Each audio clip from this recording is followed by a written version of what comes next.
You to have this acknowledgement that you are His creation, and He also requires you to also have actions done, which is what is being asked of you to do. Require the same thing from animals.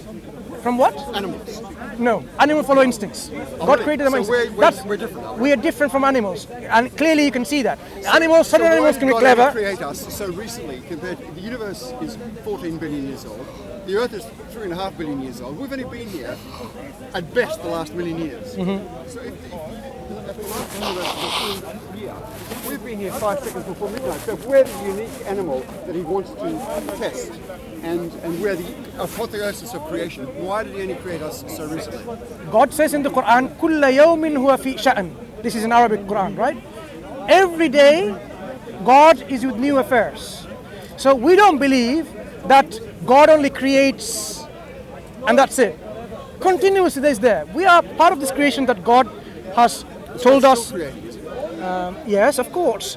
God is not someone like a Judeo-Christian God.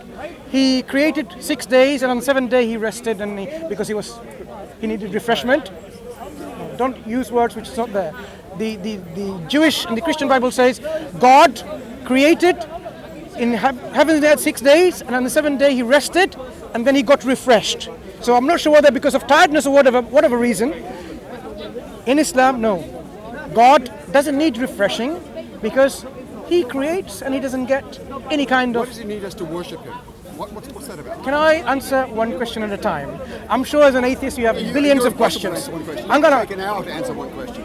You said, why is it that only a fraction of a second, like yesterday, God is creating us with a free will to worship him and so on? I'm saying God is creating continuously, always he's with new affairs. We are part of his creation. What is required of us is what we need to understand for our own life. There might be other life elsewhere. Allow me to finish, please. There might be other life elsewhere. Allow me to finish. This guy never finishes. If you don't like my answer, then it's up to you to have another discussion. So as I'm saying, if God created us, it is important for us to know the purpose of our creation. We know that God is eternal with no beginning. Our universe, according to you've just said, about 14 billion years ago. Compared to eternity, this is very recent, right? Eternity has gone already past. Are you saying God only created for 15 billion years ago and that's it? No. Time is very relative.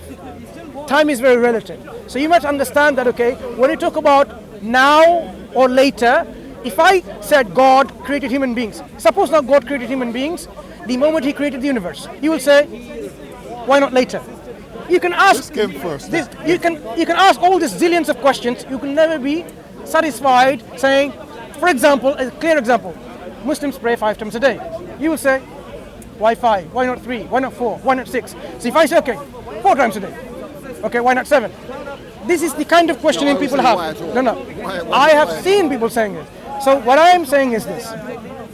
As rational, reasonable person, Charlotte, yourself, when you examine the Quran, you will see, as I'm repeating again, the word resonate.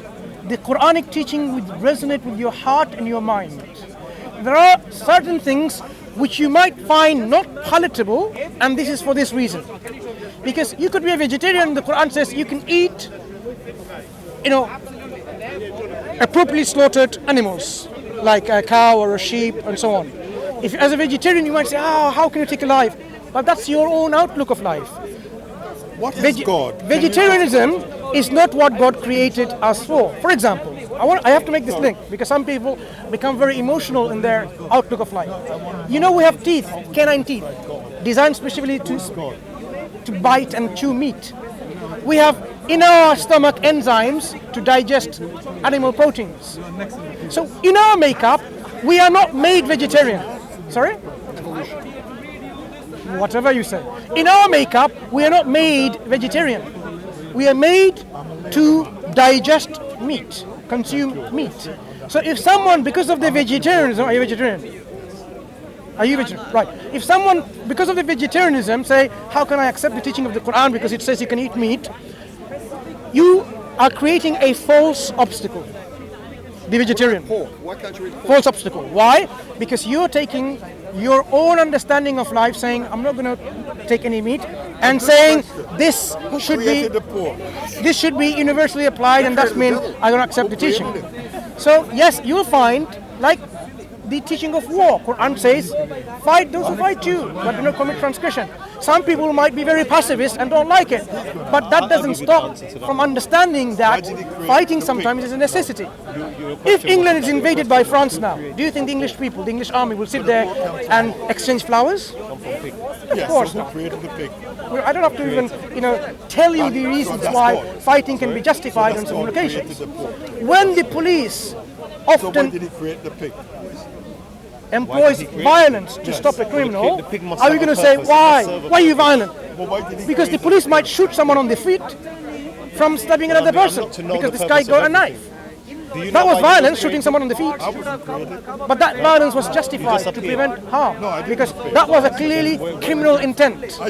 So police used justifiable violence to stop this individual. So Islam has crime and punishment system in which there are certain punishment which might seem harsh to you. And there's a reason for harsh punishment. Why? Because God wants a stable society in which people can live in peace and harmony and in safety. So if people were to now take their own arms in their own hands and then start killing people, they need to be dealt with in any society. So Islam has a system where these people will be punished. For example, if a highway robber comes and then in broad daylight tortures people, oppresses, kill people, they get highest punishment. Why? Because that's not like a robber who goes in the night, darkness of the night, and then starts stealing without your knowing it. Because he's trying to steal without you knowing it. Okay? This individual is different from an individual who comes along in broad daylight and says, I'm going to kill you in a broad daylight. So the punishment system cannot be the same for both of them. Yeah? If a person steals 20 pounds, and a person kills 20 people, do you think the punishment should be the same? 1 day in prison? That's not just. Because the crimes are of different magnitude. So Islam has certain punishments which has highest magnitude of punishment. They are called capital offenses requiring capital punishment. Why? Because they destabilize a functioning, running society. Only few punishments which are very magnitude in their punishment. Rest are discretionary. The judge can give you a warning and let you go away, or fine you, or put you in prison for some time, and so on. But other punishment, very severe. So the severity of punishment, like for example, this murdering people. If a punishment for a murder was 10 pounds, do you think murder will increase or decrease? Yeah, someone's got 20 pounds. He says, I can get away with 2 murders. 20 pounds. But if the punishment of murder is you will have to give your own life by the hands of the law, you will be executed, death penalty, people will think twice. If I take another life, my life will be taken away. That is why certain punishments like this, crimes, is mentioned with the highest penalty. It's harsh for a reason, and that reason is deterrent. Deterrent is one essential element in the punishment system in Islam. So yes, there are certain things which you may not like, and when we examine it, we know why these are there in the first place. So when you pick up the copy of the Quran and in which you read it for yourself, if you have any questions like this, ask yourself, what's the intent behind it? And then ask Muslim scholars. Sometimes you can ask questions. Islam Q&A, there's a website. He can answer your question. Say, I'm a non-Muslim and I want to know further. Or you can come here and speak to people. So when you are going to make your own decision, make your decision with your knowledge and understanding, rather than your total emotion or some kind of bias be the guide. Because we are all biased, right? I am biased because I'm a Muslim, so I have to tell you about Islam as best as I can. So I will have to say Islam is the truth. I have to say Islam is the best. This will be my bias, even though I believe this is the truth. This is right. But you can say still I am biased. So what I'm suggesting is study and examine Islam yourself, and then you make up your own mind. If Islam is for you, you take it. That's all we ask.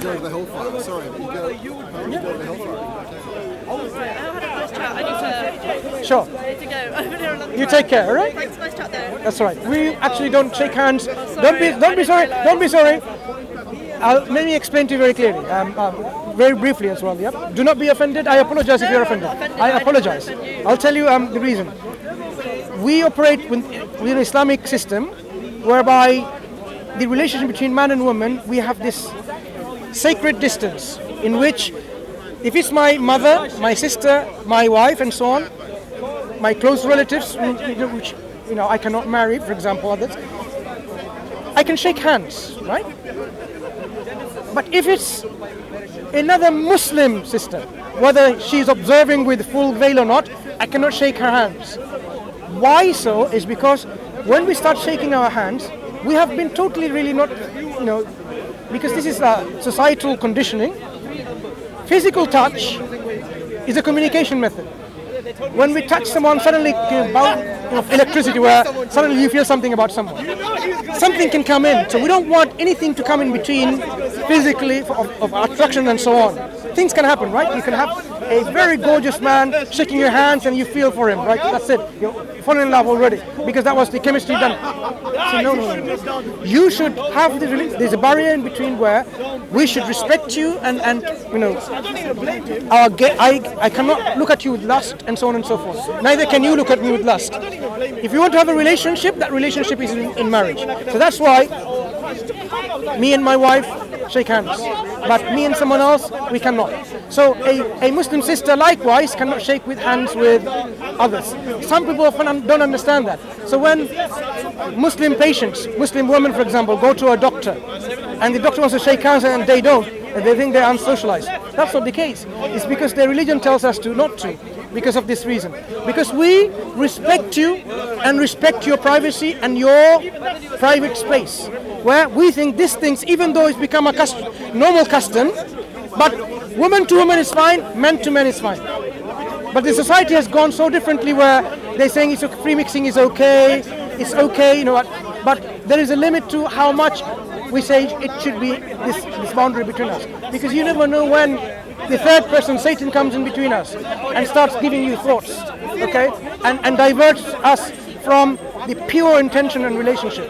That is why when women and men in public, Muslim men tries to wear and cover decently, not exposing their private parts and their physique and so on and so forth.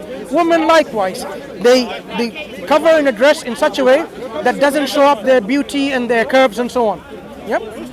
If someone is exceptionally beautiful, you'll see they will take this teaching to cover even their faces. Why? Because they might be giving the wrong message and be distracted, and they have to lower their gaze between them. So we consider prevention is better than cure. That's the reason. So I hope you're not offended. No, I'm not offended. Okay, take care.